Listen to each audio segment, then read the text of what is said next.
Okay.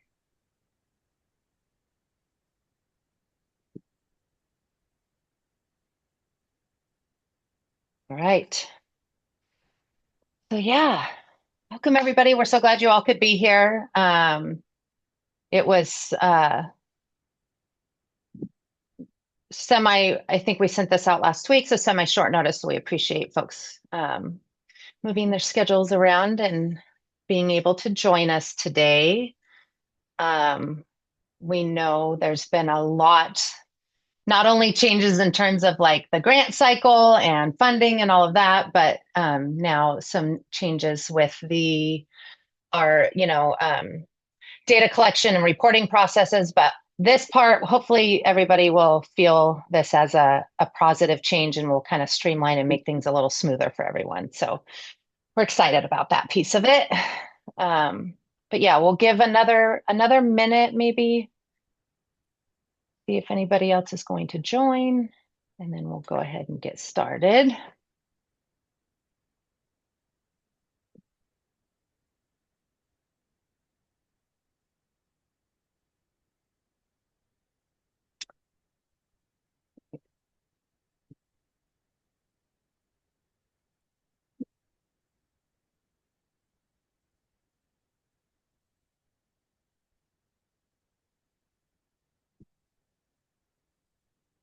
Okay. All right. Well, I think for the sake of time, we will just jump into it. And then if anybody else joins, we will catch folks up. So again, hello, everybody. Welcome. Thank you so much for being here. I'm Heidi Ohannan. I'm the Family Support Coordinator with First 5 Humboldt. I'm hoping to maybe let's get started and just do a quick round of introductions, just name and the play group that you're joining from.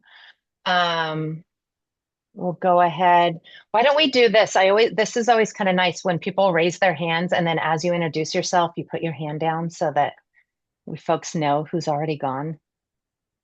I feel like that's a easy way to do it. Okay. So I'll just go from who's first on my screen. Mary, you're Hi, up. everybody. I'm Mary Douglas. I'm a family support navigator, and I'm also at Manila Playgroup.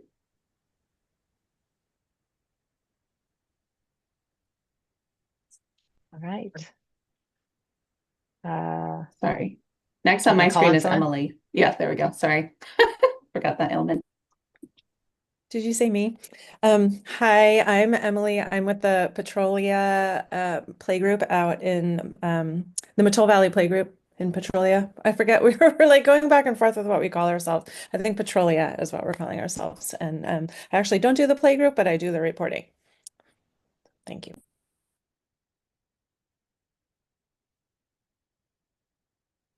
How about you, Kristen?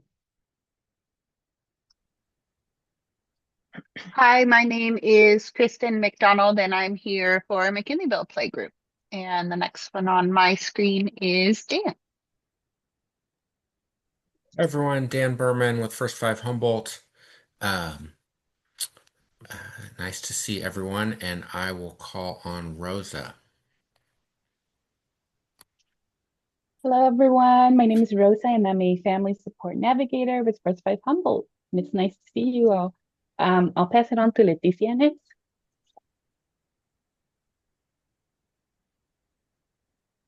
Hi, good afternoon. My name is Leticia, and I'm a family support navigator. Good to see you all. And I'm passing on to Amelia. Hello, I'm Amelia McLean and I work at the Arcata Playgroup. And I'm also a marriage and family therapy master student, by the way, starting my practicum tomorrow. So that's exciting. Happy to be here.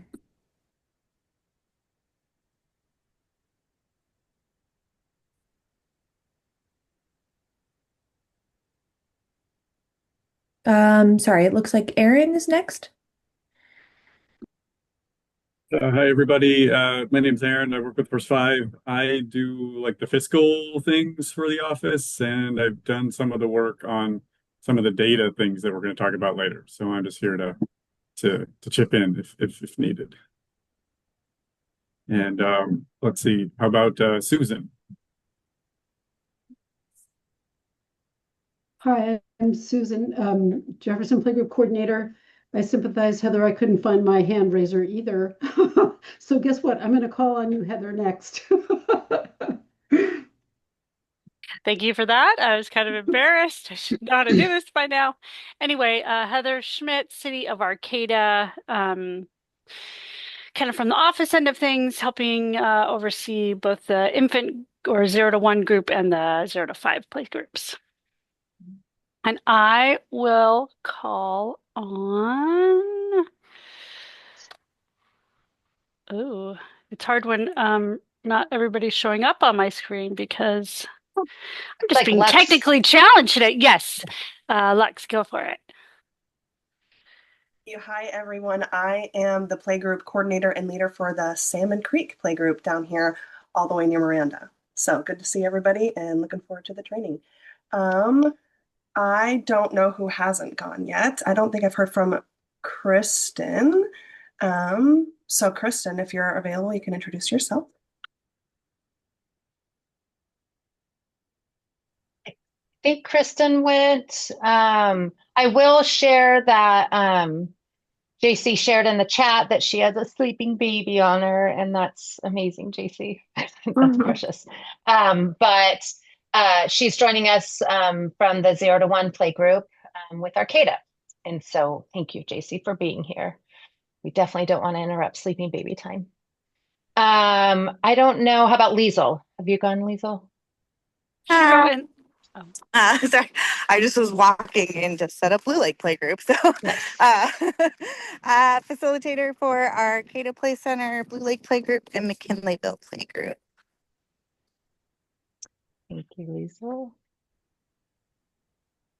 right. That's everyone. I think everyone's gone.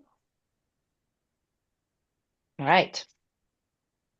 Okay, well, thank you, everybody. I appreciate that. And so we wanted to, we are with the transition into incorporate, potentially having a contract with RCRC funding some of the play groups. That does bring a little bit of change into the playgroup program as a whole. So we'll kind of get into a little bit of that here in a little bit, but we have been talking about wanting to update the system that we use in terms of data collection and reporting for a really long time. So this is something that we've actually doesn't have a ton to do with the RCRC stuff, except that with the incorporation of RCRC, our need to collect reliable data definitely is more. Like RCRC is going to be asking a little bit more in terms of data from us, and it's really to better tell our story of what and who playgroups is serving. That's through this whole process with RCRC or finding funding in general, we've really realized that there's room for growth for First Five and for our playgroup partners in terms of that and being able to tell our story through data. So that's one of the big motivators for moving, for transitioning into this electronic and this new method. The other piece of it is that those duplicated and unduplicated count spreadsheets were a little tedious, let's be honest. And so we're also hoping that this will sort of streamline and make things a little bit easier for everybody. Just make data collection and reporting an easier and smoother process. So that is what we'll, for the most part, be talking about today. I do want to, and I will share that. So Dan's going to talk a little bit about some of the new reporting processes, and then we have Mary is going to present on some information. Same with Rosa. So you'll be hearing from each of us. Letty will be helping out in the Spanish session later this afternoon. I wanted to give a brief update of just about where we are with the RCRC stuff. Some of you that are here with us today are actually going to have some days in your playgroup funded by, First Five Prop $10 and some funded by RCRC. When and if we're hoping when that contract comes through. So some of this will apply to both of you, to both, some of this will apply to you. And then, some folks here their groups are going to be solely funded by First Five Prop $10, and that those grant contracts, if you haven't already gotten that contract via email, it should be coming soon. So getting that stuff lined up for a new grant cycle to start September 1st. As far as the RCRC stuff goes, though, they emailed asking for one final piece of information, I believe last week. We submitted that to them either yesterday or today. So, and in the email, they did indicate that they are working on a contract. We're really trying to be protective of our emotions at this point and not get overly excited until we have a contract in hand. But it does sound positive that they said that they're working on a contract and that they're asking for final pieces of information for that to get done. So, feeling positive, but super cautious as well. The groups, as far as, so there are some groups that are scheduled to be funded exclusively by RCRC, an RCRC contract. Some of those groups, as of September 1st, don't have any funding from us for their play group. Some of them are planning to stay open. They have other funding sources, and so they're planning to stay open. Some of them will need to close. As of right now, the only one that we know for sure is going to close until we have a contract in place is Lolita, unfortunately. So send love to Lolita. Yeah, it's tough, but we're really, really just putting the energy out that that's a temporary pause, not a closure. So, we have, and then we're still waiting to hear from Pine Hill. They are closed for the summer and haven't reopened for the summer, and we haven't heard any update from them. So Pine Hill, a little bit up in the air. Lolita is pausing, hopefully very temporarily. Everybody else will be open. The schedules will be changing quite a bit in the next, several weeks, which this time of year, that's very typical because a lot of groups close for the summer and then reopen at, on different schedules. So not only is the schedule a little bit shaky right now in terms of folks reopening from the summer, but they also, with the start of the new grant cycle, there are a couple groups that will have maybe a change in days or a slight time change or something like that. So we just are really advising folks to make sure to check the First Five Humboldt website, social media, our First Five Humboldt Facebook and Instagram for the most up-to-date schedule, because we'll be really diligent about keeping that stuff up to date. But then also for you guys as individual groups to keep whatever method you use to communicate with families, make sure you're keeping your schedules up to date and letting families know to make sure to, be checking the schedule regularly right now to make sure you're most up to date with when and where play groups are meeting. Welcome, Terry and Piper. Thank you guys for joining. We're just kind of doing some general updates right now, and then we'll dive into the training. So yes, we're moving forward with, like I said, the First Five Humboldt Prop 10 funded play groups. Those contracts, if they haven't gone out already, or if you haven't received already, they'll be coming soon to start for us with a September 1st start date. And then the RCRC groups, we are anxiously and hopefully awaiting a contract from RCRC so that we can then move forward with contracts with the groups scheduled to be funded with that funding. So I did send out that survey and I believe almost everybody has responded. So I really appreciate, kind of letting us know. That was more for the RCRC groups, but a few of you were in both, are kind of in both pots. But If folks plan on, like I know Arcata plans on has a little bit of a schedule change coming up as of September 1st.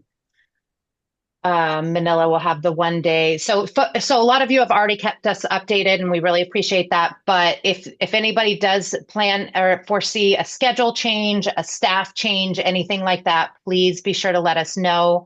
You can always email me, but there is a way to communicate those changes via the website that Rosa actually will be going over here in just a bit. So there's a couple ways that you can get that information to us, but we know that this time of year there tends to be more changes than other times of the year. So just be sure to keep us updated as that goes forward. So I will go ahead with all of that I just kind of shared out. Does anybody have any questions, comments, concerns you want to share? Okay. As always, I just want to, make sure and take a minute to acknowledge that this has been pretty brutal, and there's not really any other words for that. So we are very, very grateful to all of you for hanging in there with us, for having patience and understanding. It's been a lot of, it's hard just, the actual piece of trying to plan this all out and get it and figure out, what the path forward is. We're just sitting in a whole bunch of unknowns. So the actual planning is really, really challenging, but the emotional piece is probably the most challenging part, and the potential loss and the threat of loss and all of these things. And so we know that all of you are really feeling and being hit by that, and are seeing the families and the impact on the families on a day-to-day basis. So thank you. And we appreciate and are really grateful that you guys have stuck with us and walked beside us in all of this. And we just really want to acknowledge and know that we've had many moments of deep gratitude that this is hard, and we have this amazing team to kind of sit beside us through all this, and that all of your heart, everybody's the heart and why you guys are all here, for the love of our community and for our families, has really shown through in all of that. And so that's really kind of the thing that keeps us all moving forward. So we appreciate you all very much. Okay, so let me share my screen and get the training up and going here. Okay, is everybody seeing that? Seeing some head nods. Okay. So diving into it, I just went through some general updates. Then we're going to jump into, Dan's going to talk us through kind of the new processes around playgroup registration and sign-in. Rosa's going to walk us through some new features around the website and the First 5 Humboldt website. And then Mary's going to talk us through some of the Playgroup community standards, and we'll explain more about what that is when we get there. So I will go ahead and pass this over to Dan. And yeah. Sounds good, Heidi. Thank you. So I encourage folks to raise their hand or type a question in the chat if you're confused along the way, or at the end, or if there's anything I can help clarify. So what we're doing with playgroup registration this year, instead of having playgroup leaders fill out those two different spreadsheets in Excel, the duplicated counts, the unduplicated counts, we are doing away with those. And the way we're doing that is by having parents register for playgroup. What used to be the first time attendance form, which we had both paper and electronic versions, now is just going to be an online form that parents fill out. We're going to go through it in a sec, but I'll just say that they only need to fill it out once across all the different play groups. So at the starting in September, essentially starting now, but starting next week, we want all families to fill out this registration form. They can do it on their phone or on a computer, and it's we'll go through it. It's mostly the same questions. It's like basic name and birthday for parents and for the children. It has emergency contact info. It asks a few demographic questions. Um, and then why don't you go ahead and open it, Heidi? Thank you. Okay. Um, You guys are seeing that, the form? Okay. yes, I am at least. So, um, so we're going to need you guys as playgroup leaders to encourage everyone to fill this form out just once for the year across all playgroups. Um, so the very first thing at the top is a question about photo release. Are you okay with us using photos of you or not? Um, and then from there, it goes into pretty straightforward information.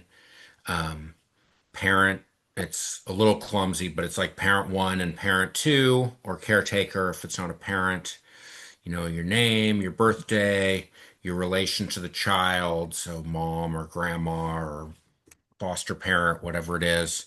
Um, Emergency contact, an emergency contact phone number, and then like your demographic information, the racial or ethnic groups you identify with.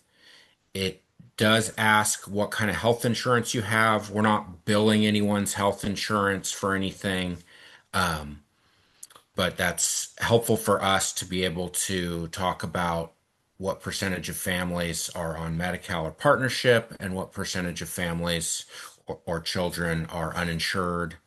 Um, we are asking folks to give us their cell phone number and do they want to receive playgroup updates.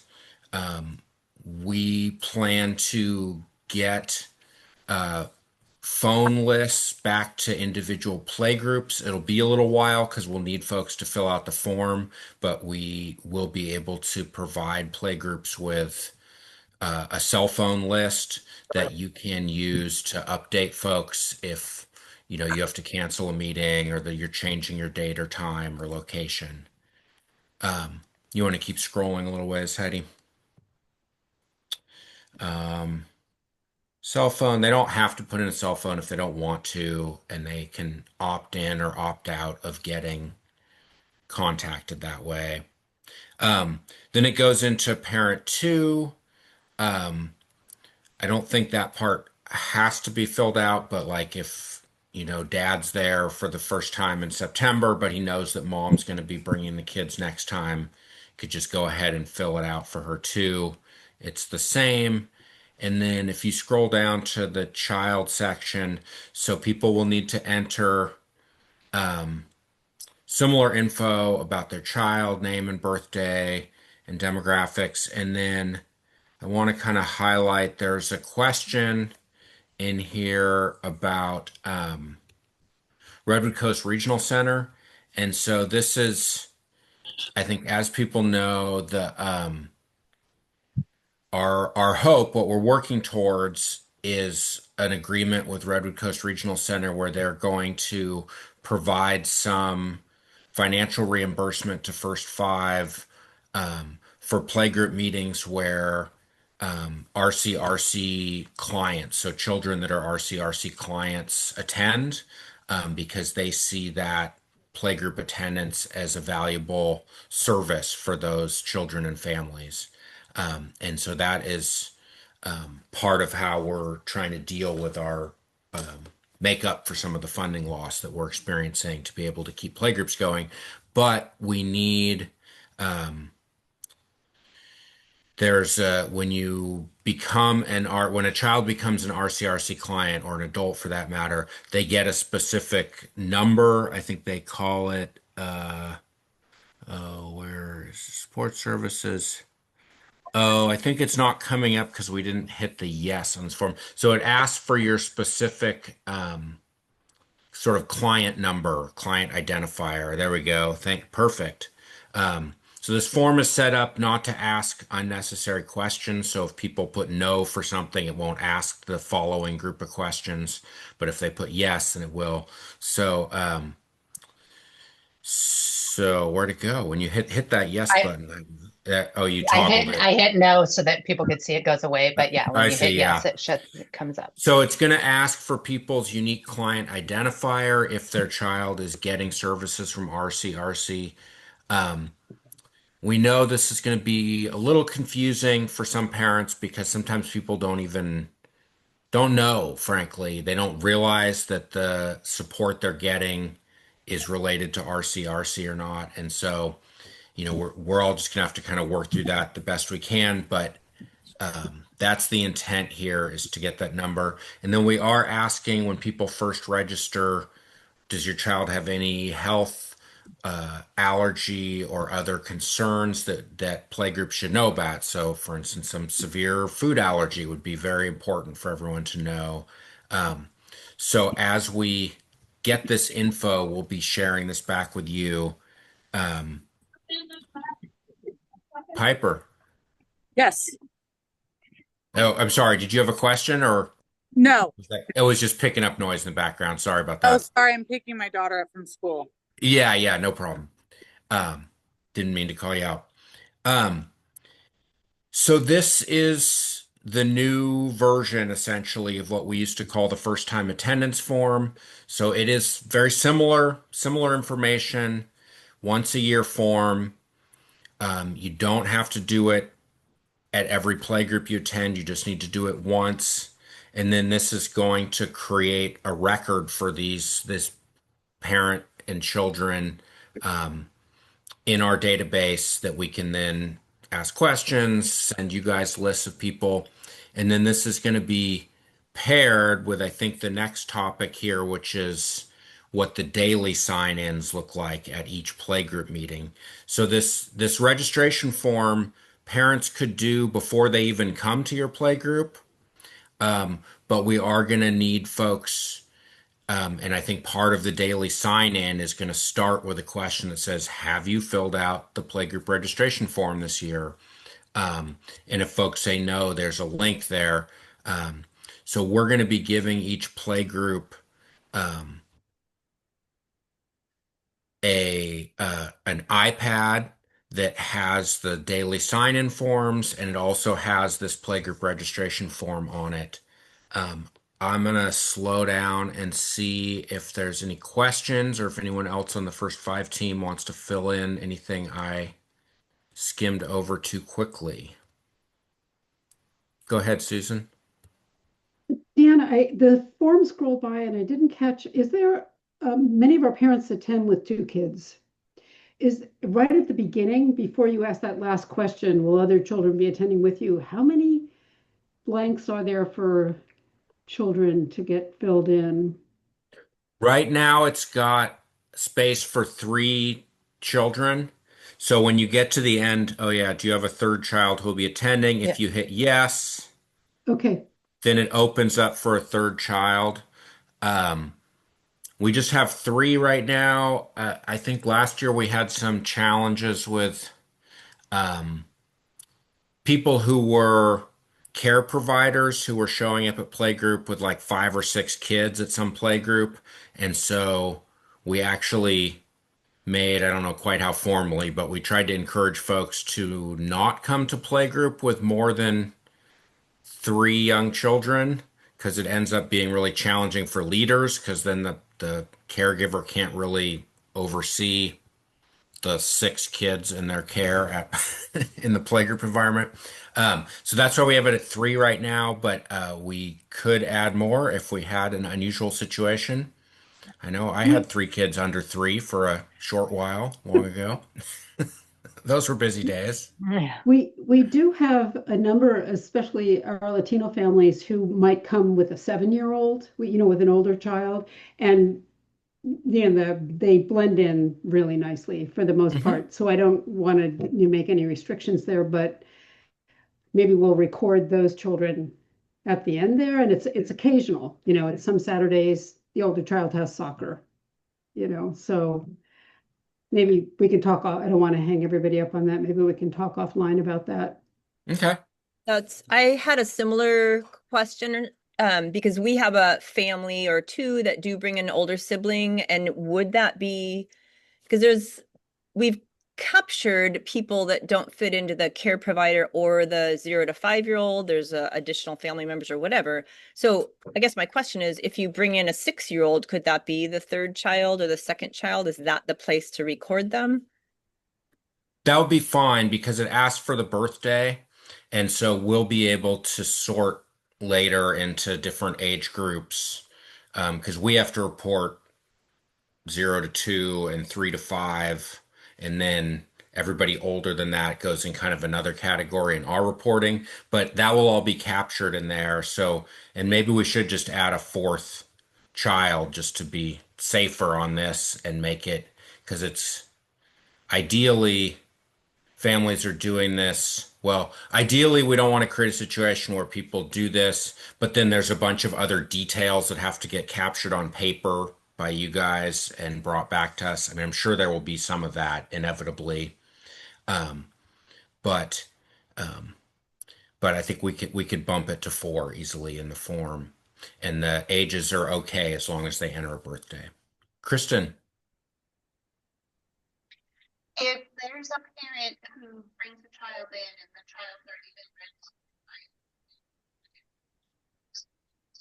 I lost your audio a little bit. I heard you at the start, but then you kind of faded out. Sorry. Can you try again? is it any better now? Yes, much better. Okay, if there's a parent who brings in a child who's not on the registration form, like grandma brought him this time and the child's already registered, do they fill out a new form? Do we add them to the form? How do we go about that? Um, when we do the daily sign, as long as that child's name and birthday got filled out earlier by like their parent or something when their parent registered, if a different adult brings them, um, as long as they sign in on so there's a daily sign in sheet, which we'll go to next. This is the once a year form. As long as they've been entered ever in this registration form this year, then as long as they just put their name and birthday on the daily sign in sheet, we'll be able to know that's so and so. They've already been registered. Um, if a grandma, let me think about this. If grandma brings the grandkids and she never signed up before, um, I think probably the best thing to do is just have them fill out. I don't know. We're still got to figure out some of this, but I think if a sort of not the usual caregiver or adult shows up, um, as long as they fill out the daily sign-in form, and we'll see when we get to it, I think they can indicate their relation there. That might be the kind of thing where um, we just have to capture a little of those unusual circumstances on paper and or on the daily sign in and then add them in later or something. Um, So I think it should be fine. If it's a child that nobody has ever registered for the class before, then you should have access at each play group. You'll have like a QR code that anyone can scan with their phone, and you'll have this iPad there. So people should be able to fill out this registration there. Obviously, that's a little time consuming to do at playgroup. So we're going to be doing our best to try and encourage families to fill it out, before playgroup or even after playgroup would work too for the start of the year. I saw a question in the chat about how will people know when it's time to do the yearly registration form. So everyone needs to do it starting next week, basically. So it's a little weird this year. Usually, our year really changes in July, but because of everything that's been happening, we've pushed things to the September start. So the answer is going to be starting now. People need to do this registration form, and then in the future, it's going to be every July. We're going to get back on that state fiscal year cycle, which is our budget year is July through June. Dan, I want to kind Yeah. of jump in on that last question about the one where a child comes with two different caregivers, two different times. Duplicates, if that child does end up on this registration form two times, that won't bother anything. So there's no need to worry about creating problems by them getting on more than once. That's okay. We will see that that's a match, and it won't affect anything on the back end. And if I can add to that, that like we're just really hoping then it's the parents or the legal guardians who fill up the forms. You know, we have cases where we have babysitters or other people bringing the children, but then at the end, if they are the ones filling the forms, we don't get the information from the parents, the authorization from the parents or the legal guardian. But like Aaron says, doesn't matter if duplicate, just in that case, for example, maybe we can just send grandma with the QR and says, make sure the next time you ask the parents to fill this up or something like that, because we're really encouraged to have that authorization from parents or legal guardians.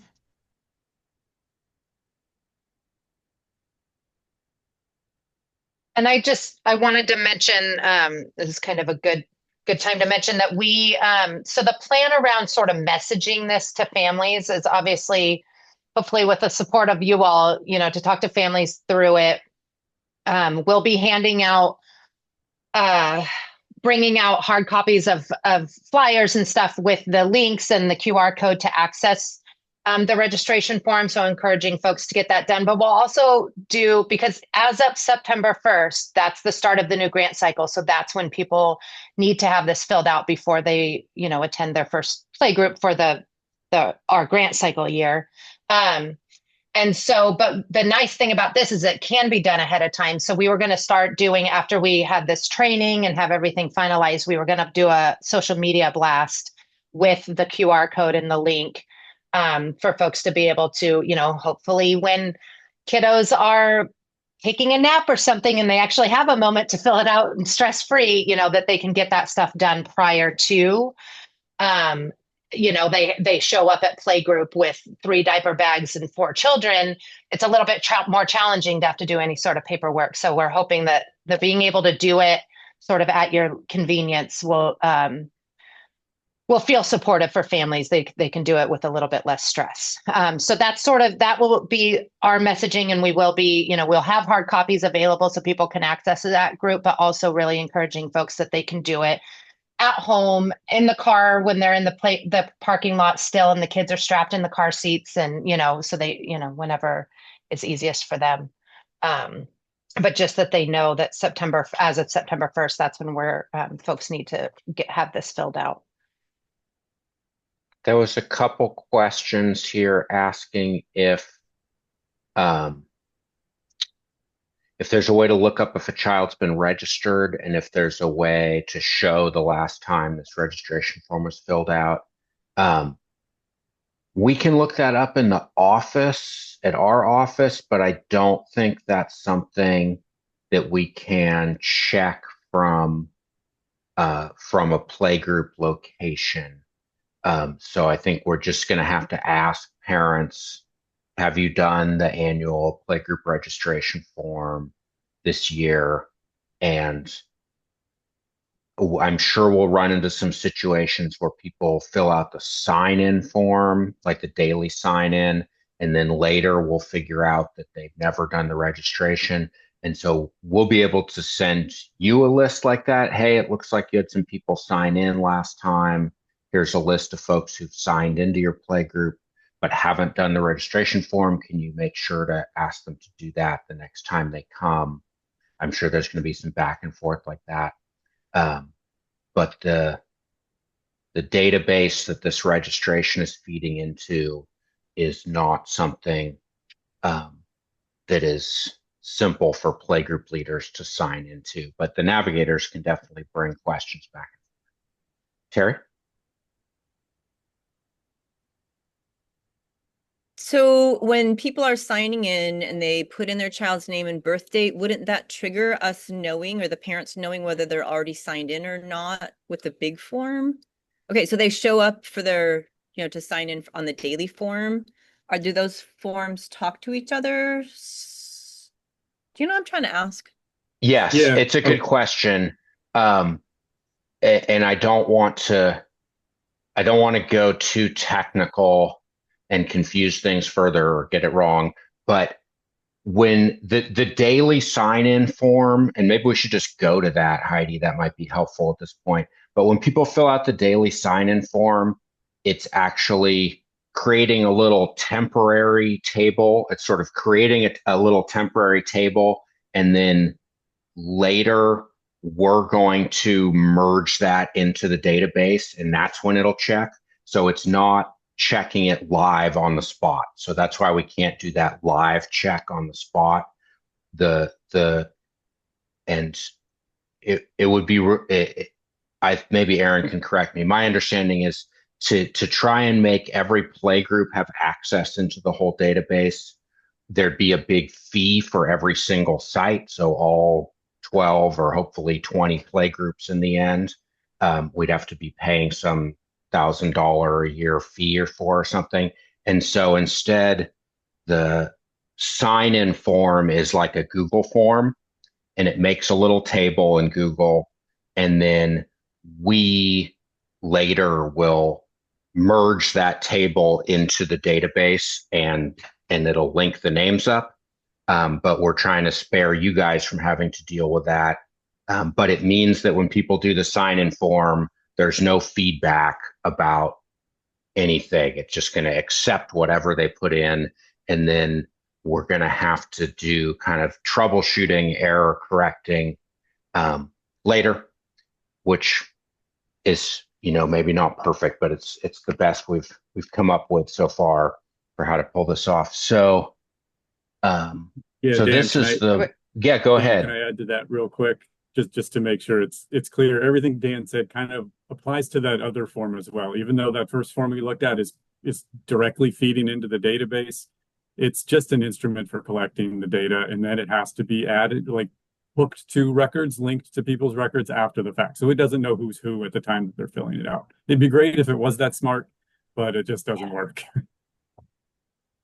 I also want to add something. So I was looking over the sign-in forms, and there is a question that asks if you have filled out the registration form.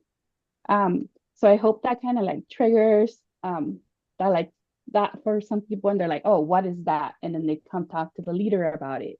Because something you guys will also have access is the backside to this form.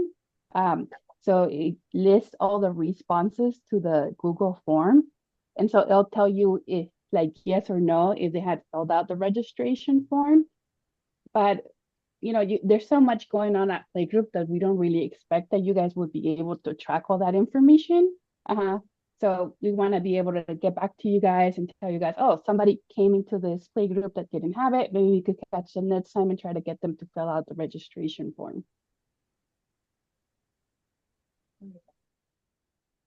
Yeah. So let's see. Yeah, playgroup sign in. Under playgroup sign in. Okay. Yeah, I think that's where we want to be. Just go back to the form. Okay. So this is what folks will see, and they can do this on their phone, or we are going to be providing a tablet to each playgroup that you can use for this too. So it asks again this question about RCRC.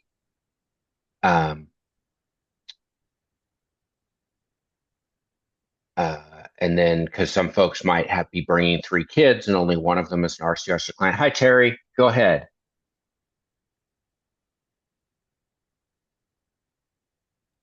I'm sitting in my playgroup closet and a bunch of TK and kindergartners just walked past outside and spotted me. So they're just waving. Oh. Okay. I thought you were waving at us. I was like, oh no, because your hand's still up. So I was like, oh no, I didn't call it Terry. Yeah, am I supposed to be talking through this one too, Heidi? I don't mean to be talking over anyone. Yeah. And yeah. Okay. If you're okay with that, yeah. Yes. So it asks if any of the children with you are RCRC clients, and then it asks this question about the playgroup registration form. and you can go directly to that form from here, although that would tie up the iPad for a little bit if people did it. But that's, we'll see. People can kind of, hopefully families can, find the right time during playgroup to fill out the form. Like they don't all have to stand in a line and do it on the way in. But that will depend on leaders to keep reminding folks if they haven't yet. It'd be easy to just skip. And we know that's happened. That has probably always happened, that some people skip the sign in step. And so we'll just kind of continue to have to deal with that challenge. I would also want to Oh, wait, add okay.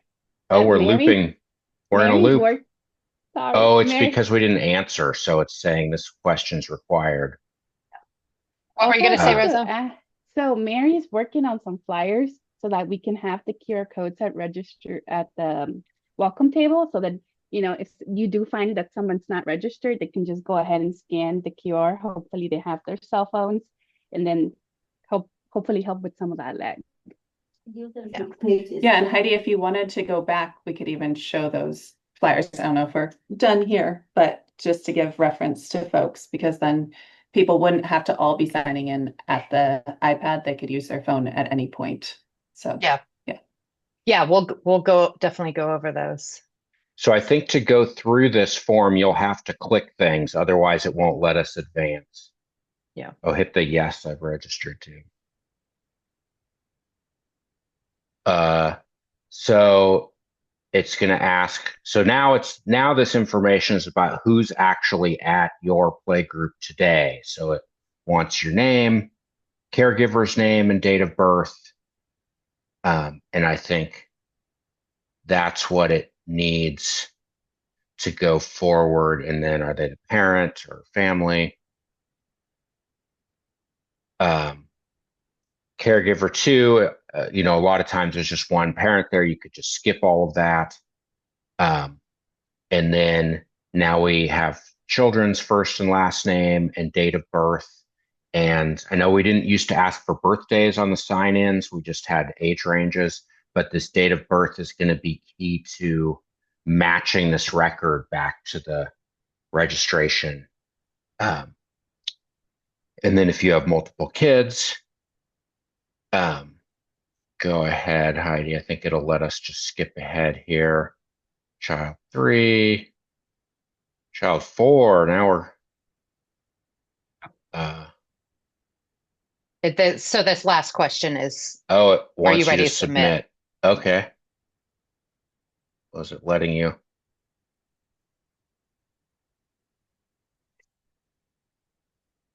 Well, that's funny. Down at the bottom, it was saying there was like 15 pages, but then there was really only like 4 pages. I don't know what's up with that, but it's that's because okay. when it asks you about preferred language, there's like some branching involved there. So it like shows you all the numbers for all the questions. Yeah. Makes sense. So that's the daily sign-in process, is basically putting your name and your date of birth, the child's name and date of birth, and then, or children, and then that question about the RCRC client. The thing that I wanted, the thing that I wanted to point out really quick is that once folks submit, it automatically uploads to this next screen here where so the next person ready to sign in, all they have to do is click submit another response, and that will take them to a blank survey. So it should go pretty smooth, the transition from person to person. And I also did see, Heather, you meant asking if you will have access to the back end of the data for the sign-in form, and you guys will. So a link will be sent to everybody that will take, this is the back side of those sign-in sheets. It just uploads to this Excel sheet. And so all of you will have the link to be able to access this and see this at any time that you may need it. So, but does it happen in real time? So like we could check on the iPad, okay, they're signed in, you're not. Okay, exactly. That's great. Yeah. So you'll be able to, we were thinking of, maybe strategies of, maybe for a 10 to 12 play group at 11 or 11:30. It's a quick check-in to see if the numbers match. However, Yeah. if you have 4 people signed in, but 10 people out on the floor, it's like, oh, maybe we need to do a reminder. Hey, folks, have you been signed in? And do a pass off of the either pass the iPad around or remind folks to scan the QR code, whatever folks prefer. But finding little strategies for gentle reminders, which we have to do that with the paper form too. So that's we're all used to that a little bit. And I just want to emphasize again that we're excited for all of you guys out in playgroups that you're no longer going to have to wrestle with those Excel spreadsheets, scan them and send them and do a bunch of data entry from the attendance forms. We're really all trying to pass that hassle to the parents to register for a playgroup once and then to sign in each time, and then spare leaders from having to spend a bunch of time wrestling with the spreadsheets or wrestling with the paper sign-in sheet. And Heather's right, it's going to be a little trickier to check on the spot. If everyone's signed in, you'll just have to get on your phone or get on a computer or even the iPad that's there. But I think, correct me if I'm wrong, but I think we should just have like a tab or like a favorite bookmark essentially that you should be able to just click real quick and immediately see. Do you want to go to that table? I think you have it up in a different tab, Heidi. It just is going to make a little table. Yeah, there we go. Of the Oh no, that's it's over on the right, I think. Yeah. So we just went to here and this is the response that I just submitted as an example, and it's already, and it's, so as you can see, it timestamps it, and then we'll go through all the different data that I entered. But I wanted to share. So Playgroup staff has been very hard at work the last several days, setting up the iPad so that the links to this data sheet where all the sign-in data responses will be recorded, and then the link to actually access the sign-in form itself, as well as the registration form. All of those are very clear as I'm not tech savvy. It's right there as you open the iPad, they're going to be right there. And so it's just clicking like the app or whatever, to easily access those. And so we're hoping that it'll be really user-friendly for everybody. The other piece that I just sort of wanted to mention about the sign-in sheet, because we did consider leaving them paper because of that sort of being able to go back and check who, and we've all admitted that we use the sign-in sheets a lot to remember names sometimes and things like that. The problem is now that we need to ask the information around RCRC, families may not feel super comfortable with whether or not they are utilizing RCRC services on an open form for all to see. And so we wanted to be really mindful of folks' confidentiality with that sort of information. And it is something that we do have to ask now with some of these changes, but we do need to be really cautious and protect families' information at that point, because that might not be a concern for some, but some it may be. So just to kind of help understand another reason why we moved to an electronic form that offers folks a little bit more confidentiality. So, and then again, with messaging and outreach for the sign-in sheet, we plan to do similar, although we won't start until actually, it's September 1st, but we've created flyers that have the links and instructions for leaders, and then the links for the families to access them, that we'll be bringing out to groups and also emailing to you guys. But then we will also do a social media blast and have it available on our website, the links so that folks can access the sign-in sheet via those methods as well. So we will be working on that. What's the timing with any of that? Like, we're planning to be open Monday. Yeah. So I hesitate to I hesitate to put anything for the sign-in sheets. Like now that we've done, we'll probably be putting up registration stuff either later today or tomorrow. But for sign-in sheets, I hesitate. I guess it probably doesn't matter, but I hesitate to put anything up before September 1st. So maybe we'll put it out like Sunday in prep for your guys' group on Monday or something for the link to access the sign-in sheet. Just because I don't want to do the sign-in sheet too early, but and to cause, at the risk of causing any level of confusion and folks filling it out prior to September 1st, but we just have the rest of this week really where that could be an issue. So. And yeah, maybe we could chat separately because I think, we'd technically be in a gap anyway. So I don't know how Well, you'd want to handle that data. 0 to 1, you're right.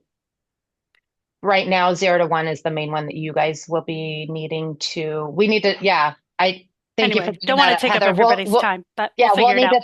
We'll need to check in separately. So, I will make a note about that, and we'll get a plan going. Could I jump in real quick, Heidi? I just wanted to mention, like, talking to parents about this new change and the sign in because it does feel maybe a little bit cumbersome, but just to like highlight that it can be done ahead of time, that it's confidential. Some people might be worried about their information online. So we just want to assure them that it's safe. And then also we find that telling parents the purpose behind this really helps. And the purpose behind this new change is that we get more funding and we can keep playgroups open. So if you can kind of message that way to parents, I think that would be helpful to get them on board.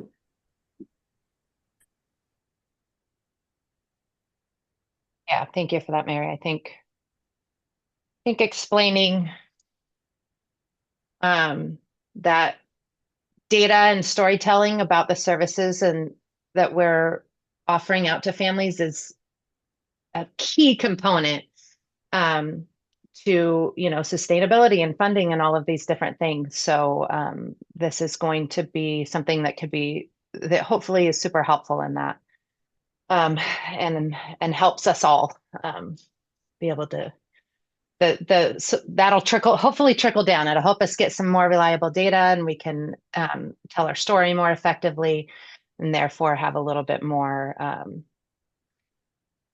be a little more stable in the future. So, are there any other questions about the sign-in process? Anybody need to see the forms again or where the data exports to? Feeling okay? All right. So moving on to the website, I'm going to go ahead and pass it on to Rosa to share some of the exciting updates she's made to the website. Rosa, you want to share yourself, right? Yeah, I'll share it over. Okay, I'll stop my share.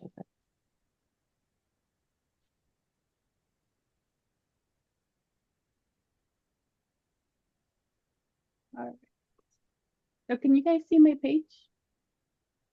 My screen, I guess. So hello everyone, my name is Rosa. So I've made some changes to the website just to make it a little bit more user-friendly.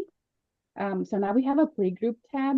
So by clicking on the tab, it takes you directly to where the calendar is, and you could see like when was the last time it was revised, and just like information about the playgroups.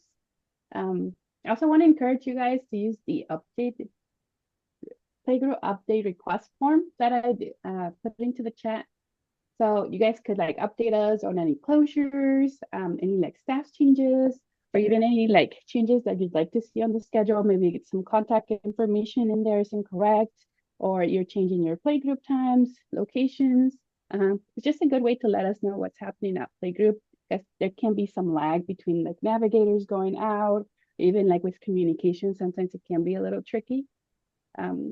So here in the playgroup tab, there's a couple of places you could go to. So this is the schedule form, and we created a 4 leaders page now.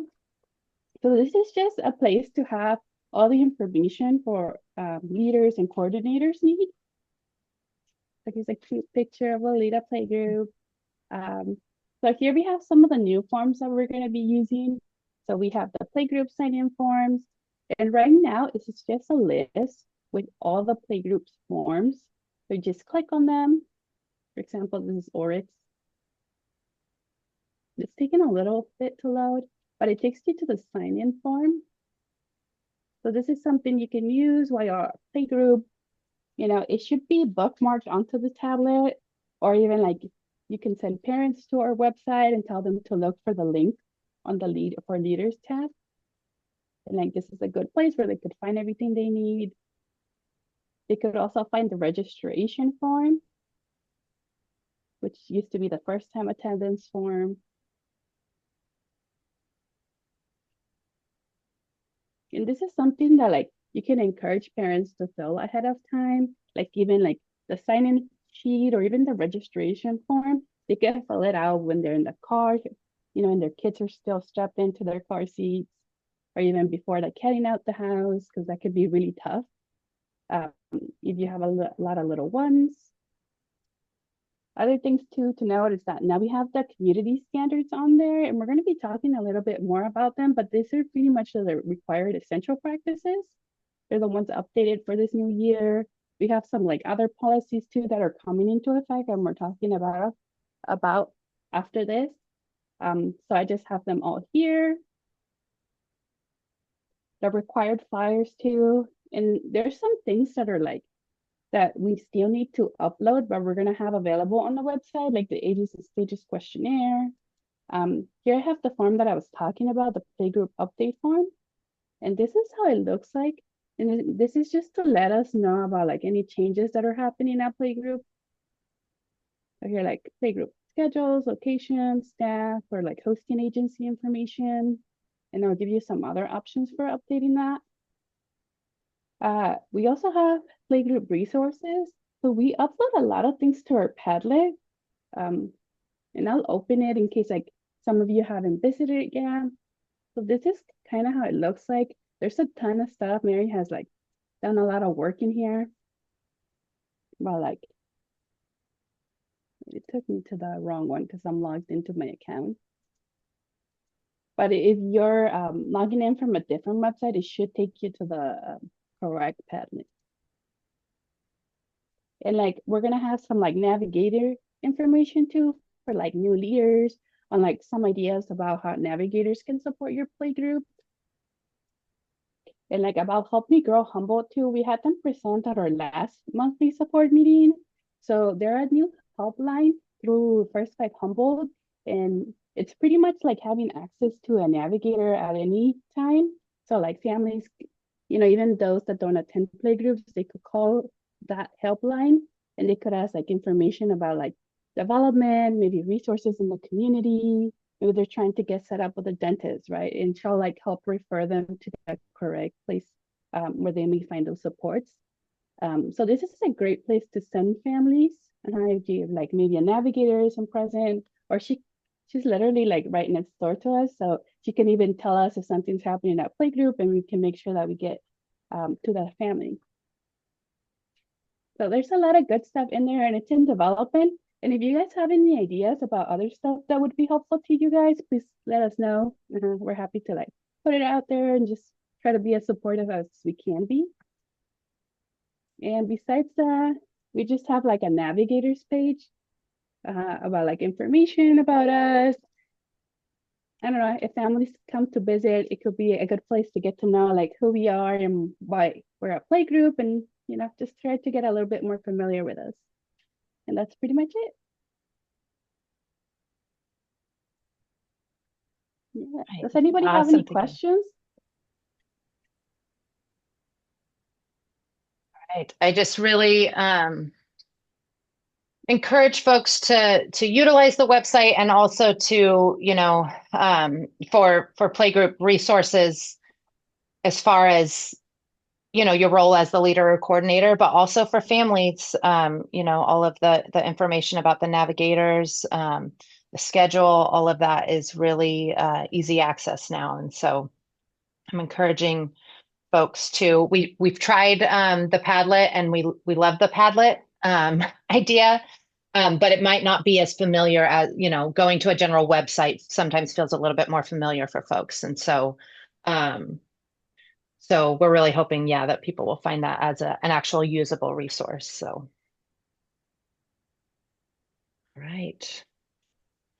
Well, jumping back into, let me share again. Okay. Are you guys seeing that? Playgroup community standards? Okay. So I do want to acknowledge that, yes, it is 2:06. We're over the 2 o'clock time frame. If folks are able to stay, we would love it because we do have a little bit more to share. But if not, we totally understand. Are recording this right now, and so we will send that out to everybody.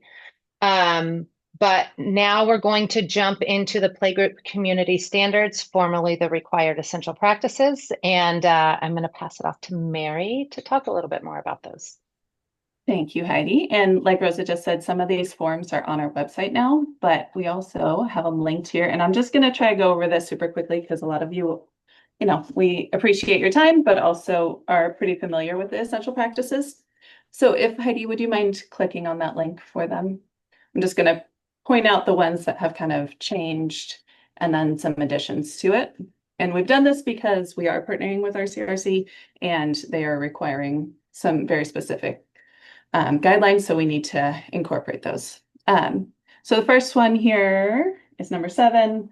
So it's just illness policy has been updated. You can find those on our website if you don't have them, the latest one. It's there. The next is that the registration is changing this year. It's going to be online. We just want to make sure that everyone is, utilizing that and filling that out. And then you can keep scrolling if you don't mind, Heidi. 12, just kind of clarifying, we should be just serving water at playgroups as much as, that's what we should be serving. 19 is if you do have multiple leaders at a group, that we should really be focusing on spreading out and making sure that we're mindful of where we are and meeting as many families as we can and just utilizing multiple staff members. Another change is 20. We got to make sure that there's a first aid kit, but also a trained individual for basic first aid. And I think each leader has to have first aid, right? Or is it both? Or I'm sorry, is it just one? Sorry, we went through this, Heidi, but I can't remember. Is it just one leader that has to be trained? But I think it's both, right?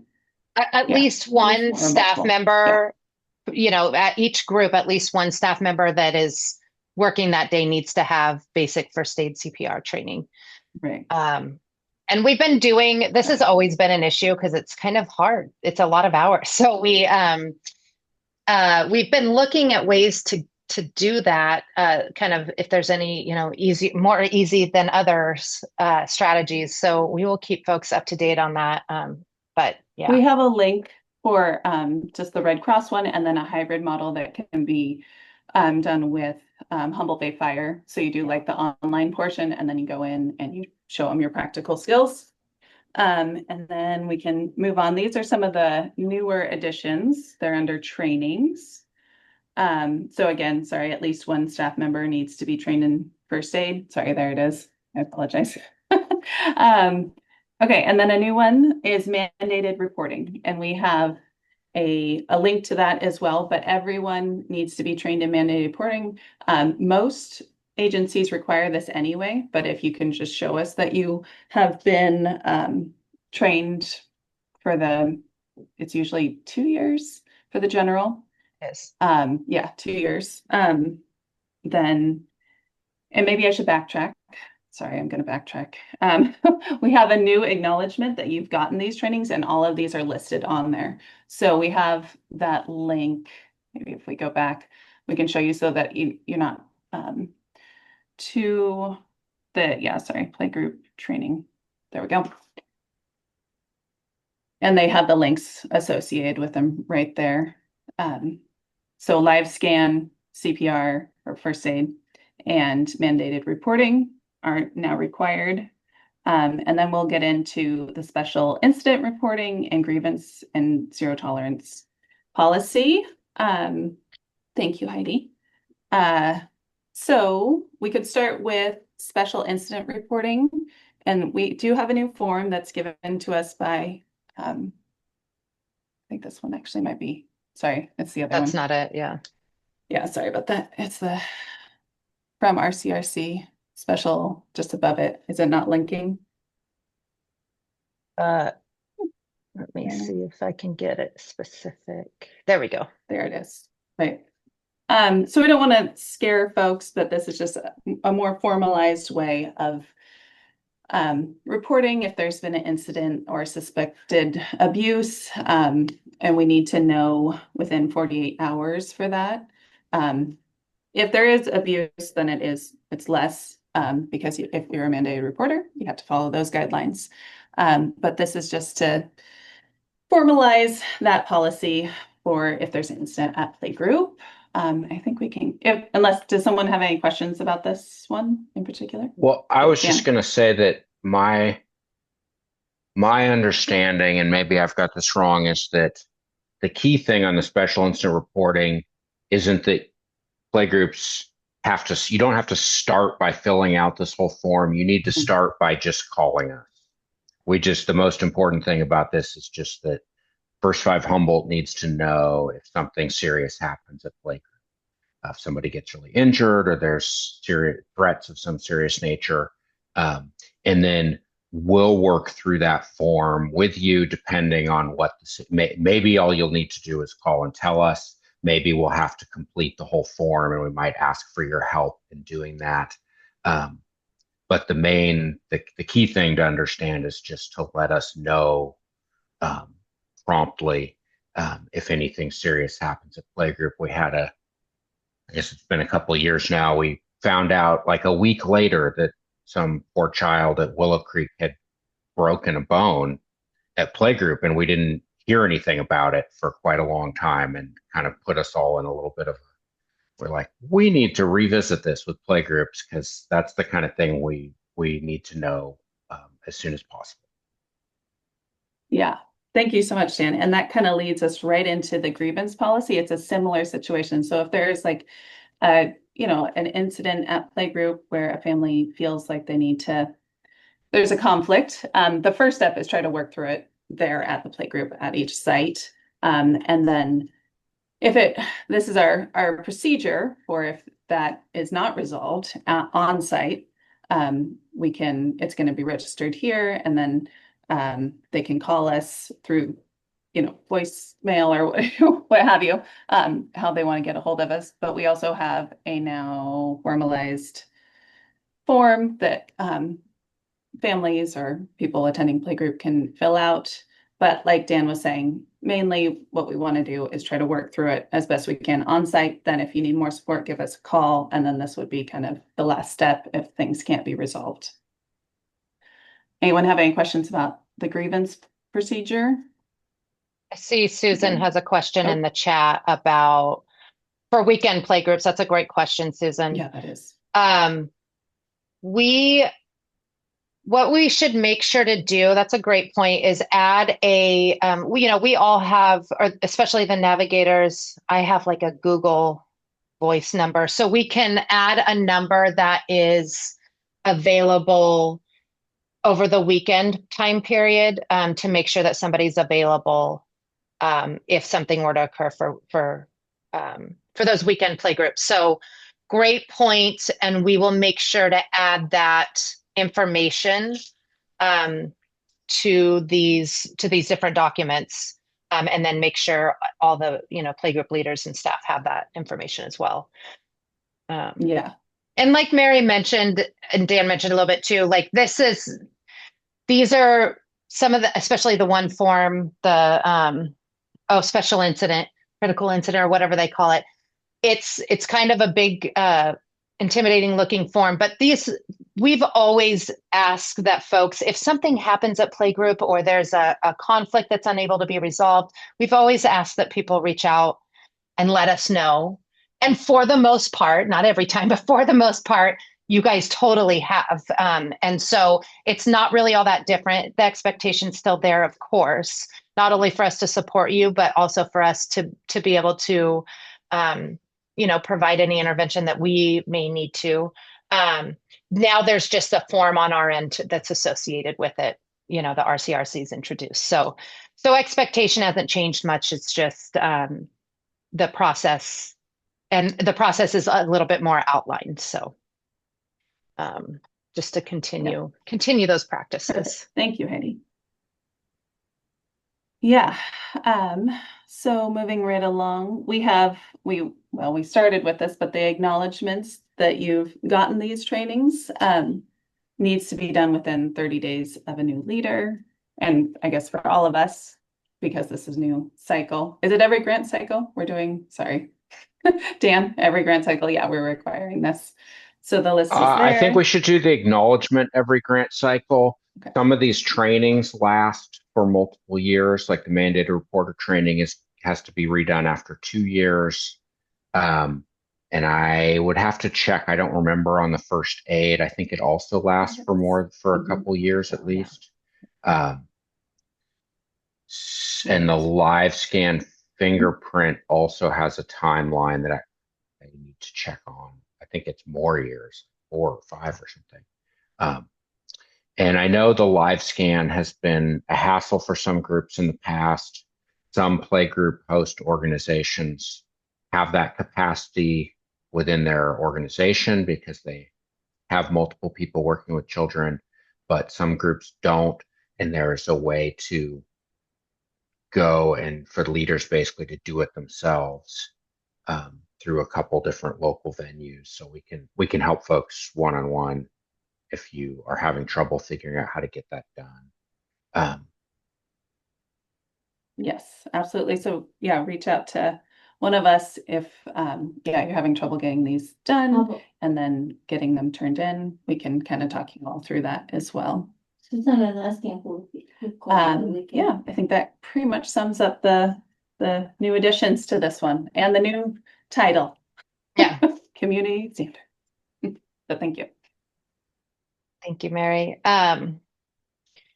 So I just see a question in the chat. I missed where we access this page. You're showing us with all these links. Is it on the website or will you send us? So Heather is asking where all of these links will live. So those will all be on the website. And we will also be something that I was just going to jump. So we will email them to you. They will be on the website. And then we will be sending around packets with hard copies of all of this stuff too, just to kind of try to cover all the bases there. And on that note, I wanted to share. So we need to be getting. Let me back up. We've talked a lot about over the last, probably 2 years or so, because we've had some earthquakes, and that happened. One of the earthquakes happened during some of the playgroups, were happening at that time, all of these. And so these things have come up in terms of like emergency contact information. And the problem with the electronic strategy of, obtaining folks' information is that in the event of an emergency and electricity has gone out, there is no way to access emergency contact.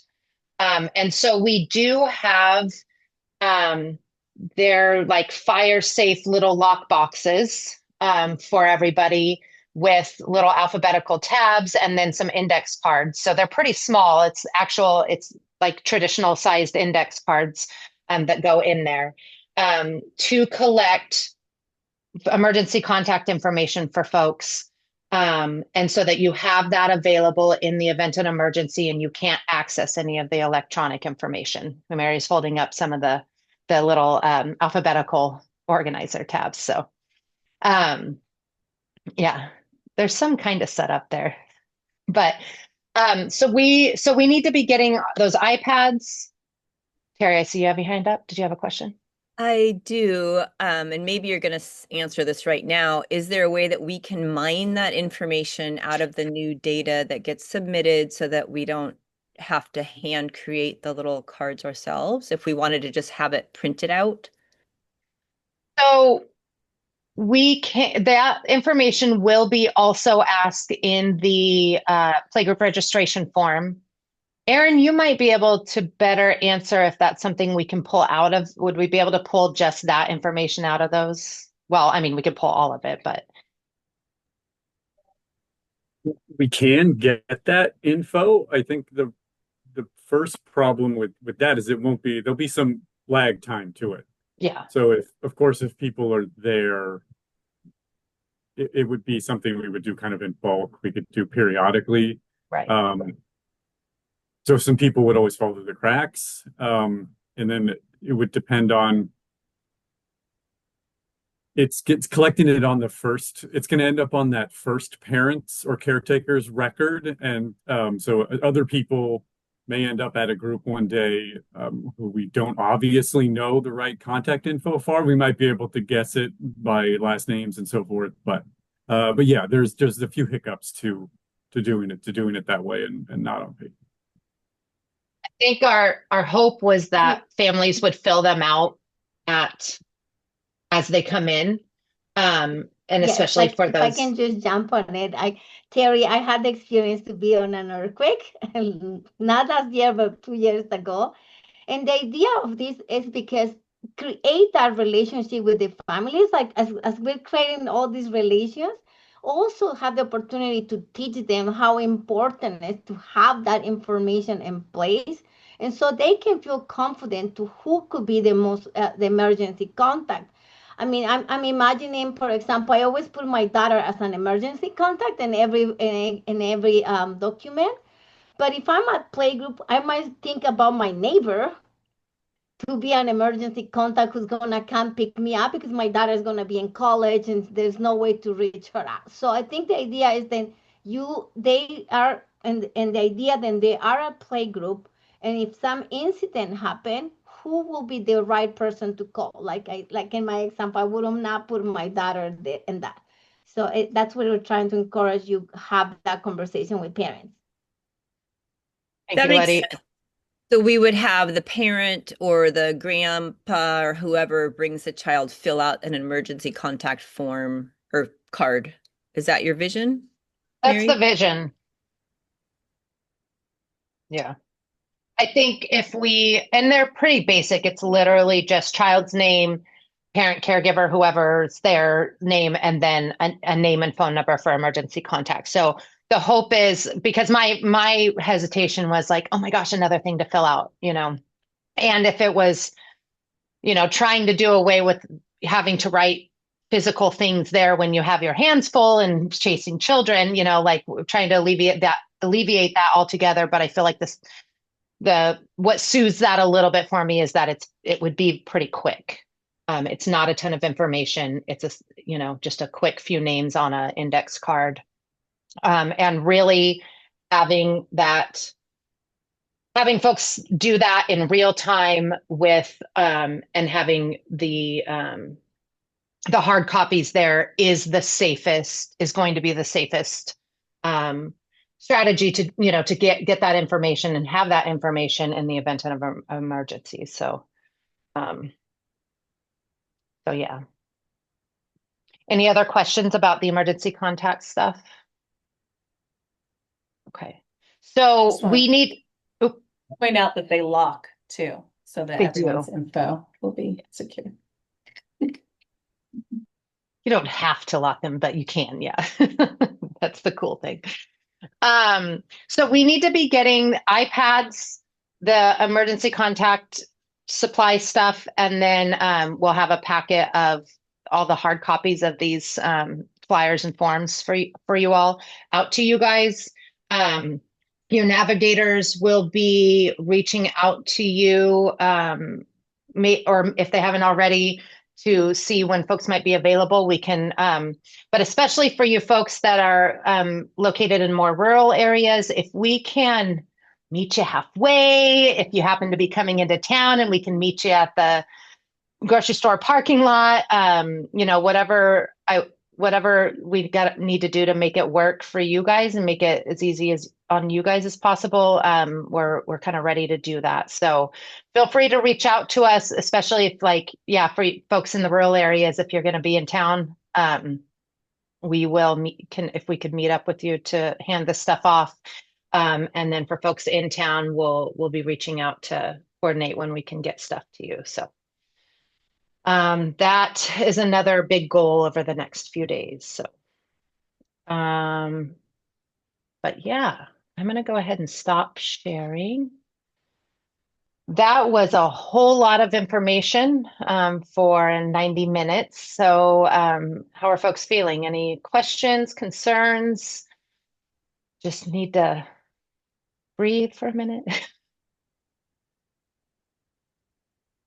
Everybody feeling okay? Okay. All right. Awesome, Emily. I see your message in the chat. So I'll yeah, text me and I can meet up with you and hand that stuff off to you for sure. So all right, you guys. Well, if nobody has any final thoughts, we really appreciate again everybody being here, and for the really we appreciate everybody's engagement and amazing questions and just kind of willingness to be on board and give this a try. We'll see how this all works out. We're hoping that it will, we'll come in a few weeks and hear, oh my gosh, it's working great. And I love not dealing with the spreadsheets, hopefully that's going to be the message, but it is new. So, if there are any hiccups that come about that you guys see happening, please don't hesitate to reach out so that we can sort of problem solve stuff as it comes up. And because of, with anything new, of course, we're going to have learning lessons. So we're kind of ready to work through some of those when they come up. So, I have a question. Yeah, Piper. So you have to be live scanned through F5H, right? If you're so I'm live scanned through soccer. Does that count or for coaching soccer?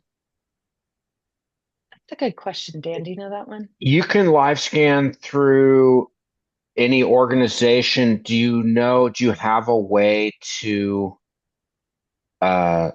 show it, I guess? Yeah, it's on Got question. Sport, so it shows that I have already done it and it's cleared.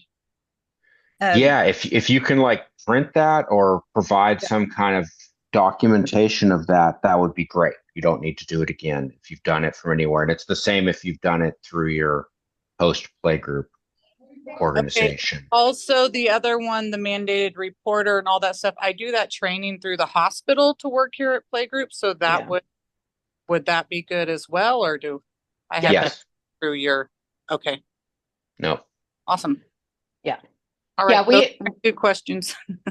Thank you so much, Piper. Yeah, we totally know that a lot of your employers already require mandated reporting training and sometimes CPR first aid. So if you're already doing it through your employer, that's definitely sufficient. That's totally fine. So awesome.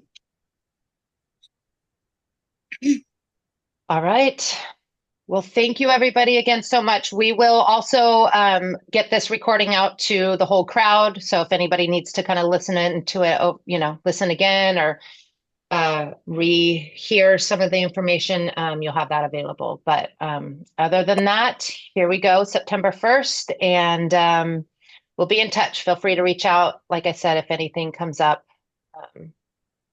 And again, thank you. And Heather, we will be in touch about how to move forward with Arcata 0 to 5. All right. Thank you, everybody. Enjoy your day.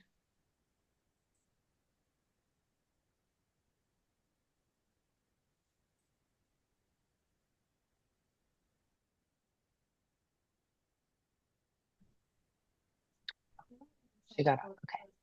Do we have a different Zoom or do we have a second Zoom here for Spanish language? Well, Maria ended up showing up, and then I was going to stay on to see if she wanted support after, but she hopped off. So it sounds like we may not be doing a Spanish session, but we'll still check in with her. Yeah. I think Good job, y'all. Yeah. Thank you, guys. Stop everybody. All right. Bye. Oh, nice.